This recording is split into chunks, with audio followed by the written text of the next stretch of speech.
Happy farming sa ating lahat! Mapalad po tayo dahil nakasama natin ang Philippine Coconut Authority at tuturuan nila tayo kung paano mag-layout at magtanim ng ating coconut using G3PH o yung tinatawag na Group of 3 Palm per Hill.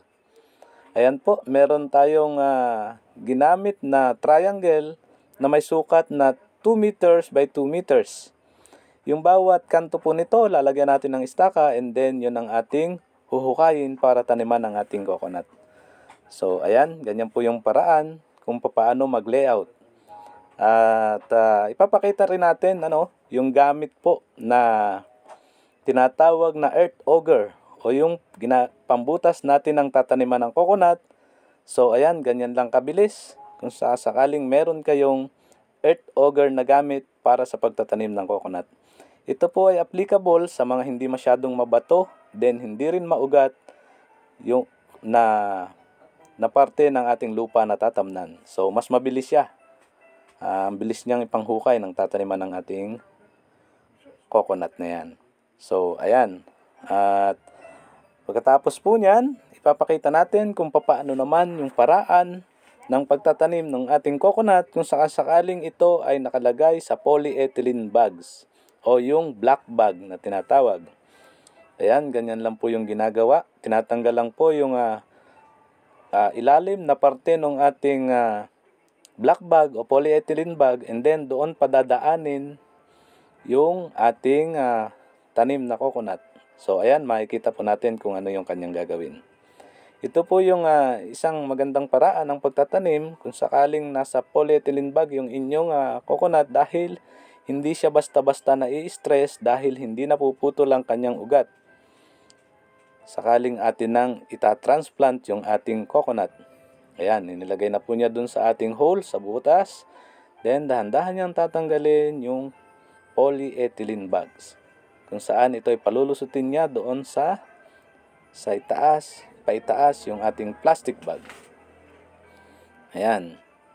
So, pinapakita lang namin ito sa inyo.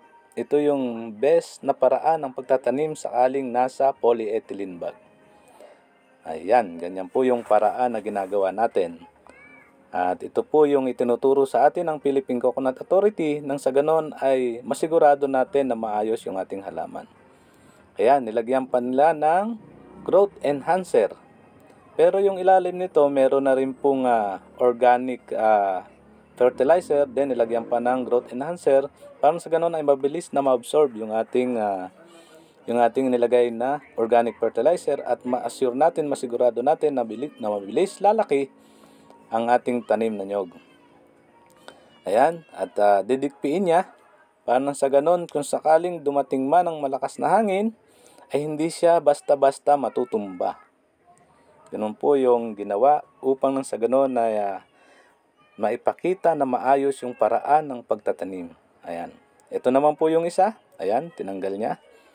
Dinedemo lang po natin para nang sa ganon ay may idea kayo at sana maka-influence na rin doon sa ating mga nais magtanim ng ating coconut para nang sa ganon ay masigurado natin na maayos ang magiging resulta ng ating mga tanim dahil sa umpisa pa lamang ng pagle-layout at paraan ng pagtatanim ay masigurado natin na maayos na.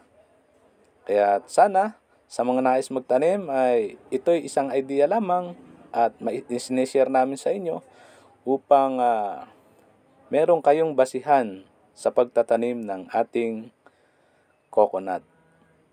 So, ayan. Ito po ay merong coco pit na merong water holding capacity na masisigurado nating hindi kaagad matutuyo ang ating coconut sakaling dumating ang tag-init. Hanggang dito na lamang, maraming salamat and happy farming sa ating lahat.